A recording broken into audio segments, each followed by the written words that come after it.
Luba korsa lammeessaan jedhama.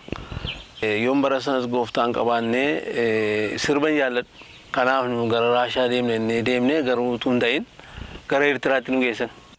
Namni eeboo qaratee fi nan ajjeesa jedhee eeggate isaaniif immoo Waaqayyo carraa jireenyaa laatee tundu hin darbanii dhumarraa gaafa du'e eeboodhaan du'e. Dooraanaa keessatti naan ture rukutameera garuu lafee kootti hin bu'amne.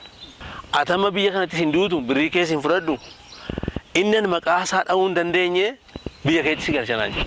Birrii natti kennaniituyyuu birrii kana miila qaallurra keessanii birrii kunan nama kuna lammaffaa dhufe miti kun bartuu taa'e. Eenyuun sodaa dhugatii humnis jiruu fi. Haasaa fuudhee natti kennee waldaadhaaf an kenneen jedhe. Maaliif mucaan isaallee akkas akka ta'u barbaada jechuudha. Tokkittiin kaasittiin anaaf jireenyi Kiristoosidha nutis waaqoo. Qeeskorsaa jechuun mana barumsaa jechuun hin danda'ama jechuudha. Mana barumsaa macaafa qulqulluu jechuun hin danda'ama. Namni sadii eeboo qabatee dhaabbata. Misraachoon jedhe maal nu argiteen Yesuus Kiristoos fayyisaa biyya lafaa isin argin jedhe. Yesuus inni itti amante kun si ooshaaree na ooshee jedhe. Nusi ajjeesuuf tufaa fudhannee dhufneen hagayeera jedhe.